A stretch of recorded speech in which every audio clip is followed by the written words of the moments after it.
Friends, in 1983, when a team of archaeologists was searching in the Arabian Sea, then he found some evidence related to history and archaeology, due to which new questions started arising in everyone's mind. The question must have arisen in your mind that to know what archaeologists discovered in the Arabian Sea, we will have to go back a bit, so let us go towards the Arabian Sea and know what secret is hidden in its depths. What happened was that when archaeologists descended into the depths of the Arabian Sea, they were found there but an inhabited city appeared, a city deep inside the ocean with huge palaces, tall pillars, and such a structure that could never be rebuilt. Seeing all this, archaeologists started finding out to which era this palace belongs, and how is its history related. He immediately collected samples of stones from there and sent them to the lab. Carbon dating was done in the lab. Then it came to light that this palace is related to the worshipable god of Hindus, Shri Krishna. Not only this palace has also been written about in Mahabharata. After getting a little more information, I understood that this is the city Dwarka mentioned by Lord Shri Krishna. Now the question started arising that if Dwarka is situated inside the Arabian Sea, then it is also situated in Jamnagar of Gujarat. Now after this question, it became very important to find out the real Dwarka among the two. Mahabharata was used to prove this historical fact. When Mahabharata was read in depth, the answer was found hidden in its 10th chapter. The story is that when Shri Krishna killed his sinful and evil uncle Kansa and accepted the kingdom of Mathura, then all the people of Kansa, known as Shri Krishna, had become enemy of. Kansa's father-in-law Jarasandha had taken a vow that he would never let Shri Krishna and Mathura live in peace. He repeatedly attacked Mathura and caused harm to the people there. Ultimately, Shri Krishna had to take a decision for the welfare of the species. For the safety of his people, Shri Krishna decided that he would leave Mathura and go away. Thus, Shri Krishna along with his entire family and subjects came to the Arabian Sea, about 1,300 kilometers away from Mathura, and decided to settle there. But it was not all that easy. When Shri Krishna invited Vishwakarma to build a city on the sea, then even the sea gods were not going to agree so easily, and how could a city be built near them without the wish of the sea gods?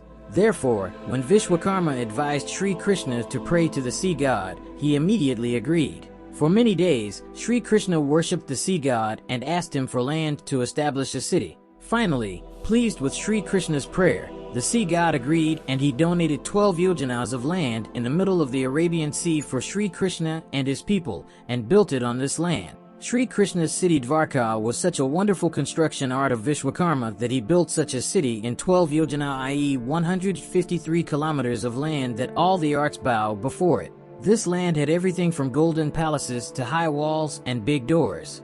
After the city was ready, Shri Krishna told his family and Mathura Basi here, but soon he had to go to Mathura. After all, after Kansa, Jarasandha was also destined to meet his end at the hands of Shri Krishna. Shri Krishna accomplished the second biggest goal of his life by killing Jarasandha, and came back to his city Dwarka situated in the Arabian Sea and started living. It is said that if there was any most prosperous and happy city in the world, then it was Dwarka. Shri Krishna's people were happy. But in Gita itself, Shri Krishna has said this from his own mouth, that nothing is permanent here. Change is the rule of life, so this rule should not apply to Shri Krishna. It cannot happen because Shri Krishna was also a part of this destiny. He too had to experience both such happiness and sorrow. Therefore, moments of sadness came in his life also, when both his family and the city had to face punishment due to alcohol. In fact, shortly after the settlement of Dwarka city, a fierce war of Mahabharata took place. Shri Krishna was an important part of Mahabharata. While supporting the Pandavas in this war, he took command of the chariot of the great charioteer Arjuna, and by becoming his companion, he became his charioteer and gave the advice of Gita to Arjuna, which is followed even today. This fight for rights and self-respect between the Kauravas and the Pandavas lasted for about 18 days. In this war, all the 100 sons of Guru Rashtra, including the greatest Maharathi Bhishma Pitama, Guru Drona, and Grajkarna, were killed, and in the end Pandavas won. But in a family where 100 sons have left together, there will definitely be a feeling of anger among the parents. In this feeling of anger, Gandhari, the mother of Kauravas, cursed Shri Krishna, considering him responsible for the destruction of her dynasty and war. To this Saraf Gandhari said, "O Krishna, just as I have seen the destruction of my dynasty before my eyes, similarly, 36 years from now, a time will come when your entire dynasty will be destroyed before your eyes." Hearing this snake from the mouth of Kundari, Shri Krishna accepted it, considering it as destiny. Apart from Gandhari, there was another snake attack on the Yadav bus, and this attack was a big wicket because the mischievous act ended the entire Yadav dynasty. Actually, this incident happened in those days when some sages had arrived in the city near Dwarka. Dwarka Basi was very happy with the arrival of the sage, but he did something like this in front of Shri Krishna's son. Then he had to face the wrath of the sages. Sab and his friends were standing at a distance and making fun of the sages. Then Shab lists a plan in his mind to harass Rishu. She disguised herself as a woman who looked pregnant. In this condition, he went to the sage and prayed. He tried to know about the future of his future son. Rishis are intuitive. He had recognized the evening as soon as he saw it. Angered, Krishna appropriately said that you have donned a female disguise. Your entire empire and dynasty will be destroyed by the iron nail coming out of your own body, and this is exactly what happened. After a while, the iron nail came out of Shab's clothes. Shab was horrified to hear about the destruction of the entire family. He immediately told this entire incident to Shri Krishna's maternal grandfather Ugrasen. To prevent the destruction of the Yadav dynasty, Ugrasen broke the iron nail into many pieces and threw it into the sea. The pieces of the nail were eaten by the fishes growing in the sea. After some time, the fishermen caught these fishes, and when they cut them open, iron nails were found in their stomachs.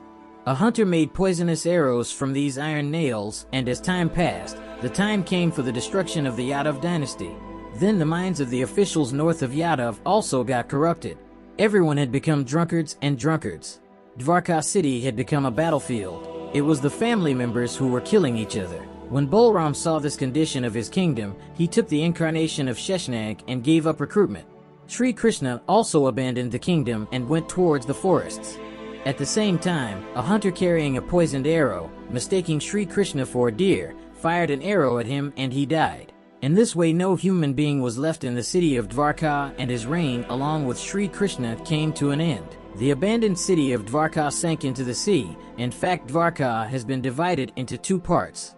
A Dwarka, which is situated inside the Arabian Sea, is called Bek Dwarka, while the city situated in Jamnagar, Gujarat, is known by the name Dwarka. RK Logistics is still searching on the city of Dwarka situated inside the Arabian Sea.